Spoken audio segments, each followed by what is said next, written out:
الله أكبر.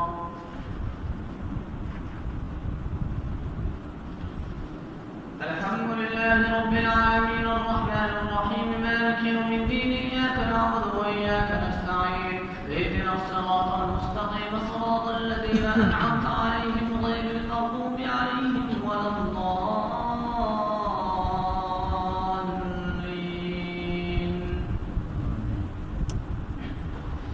يا أيها الناس اتقوا ربكم الذي خلقكم من نفس واحدة وخلق منها زوجها وبث منهما رجالا كثيرا ونساء واتقوا الله الذي تساءلون به والأرحام إن الله كان عليكم رقيبا.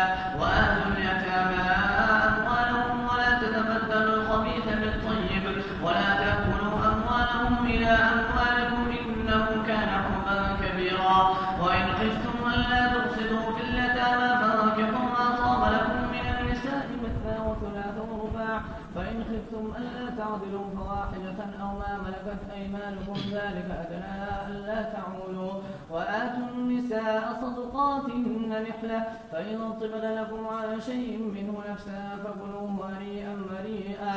ولا تؤتوا السفهاء أموالكم التي جعل الله لكم قياما وارزقوهم فيها واكسوهم وقولوا لهم قولا معروفا. وابتلوا اليتامى حتى إذا بلغوا النكاح فإن آنستم منهم رشدا فادفعوا إليهم أموالهم ولا تأكلوها إسرافا وبدارا أن يكبروا. ومن كان غنيا فليستعفف ومن كان فقيرا فليأكل بالمعروف. فإذا دفعتم إليهم أموالهم فأشهدوا عليهم وكفى بالله حسيبا. الله أكبر. عليهم ولا الضالين.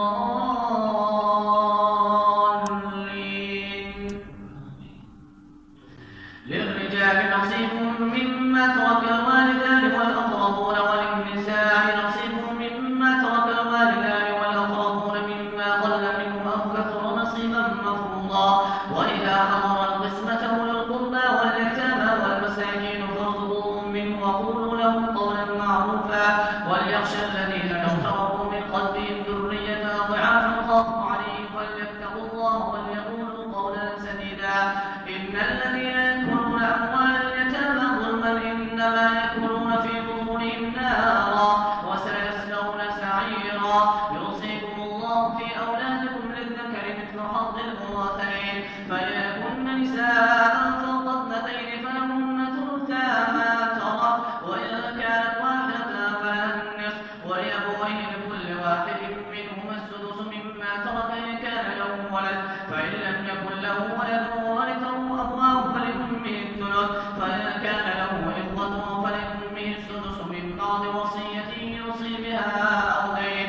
آباؤكم وأبناؤكم لا تدرون أيهم أقرب لكم نفعا فريضة من الله إن الله كان عليما حكيما. ولكم نصف ما ترك أزواجكم إن لم يكن لهن ولد فإن كان لكم ولد فإن كان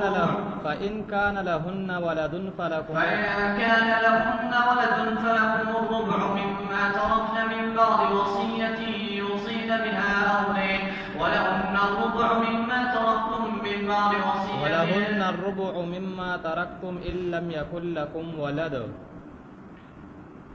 ولكم نصف ما ترك أزواجكم إن لم يكن لهن ولد فإن كان لكم ولد فلكم الربع مما تركتم من بعد وصية يوصين بها أو دين. ولهن الربع مما تركتم إن لم يكن لكم ولد فإن كان لكم ولد فلهن الثمن مما تركتم من بعد وصية توصون بها أو دين. وإن كان رجل يورث كلالة أو امرأة وله أخ أو أخت فلكل واحد منهما السدس فإن كانوا أكثر من ذلك فهم شركاء في الثلث من بعد وصية يوصى بها أو دين. آباؤكم وأبناؤكم لا تدرون أيهم أقرب لكم نفعا فريضة. وإن كان رجل يورث كلالة أو امرأة وله أخ أو أخت فلكل واحد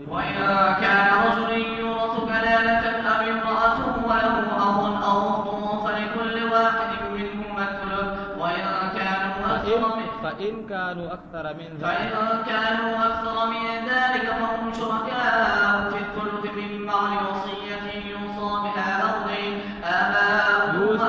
يوصى بها أو دين غير مضار وصية من الله والله وليم حليم. يوصى بها أو دين غير مضار وصية من الله والله عليم حليم. تلك حدود الله ومن يطع الله ورسوله يدخله جنات تجري من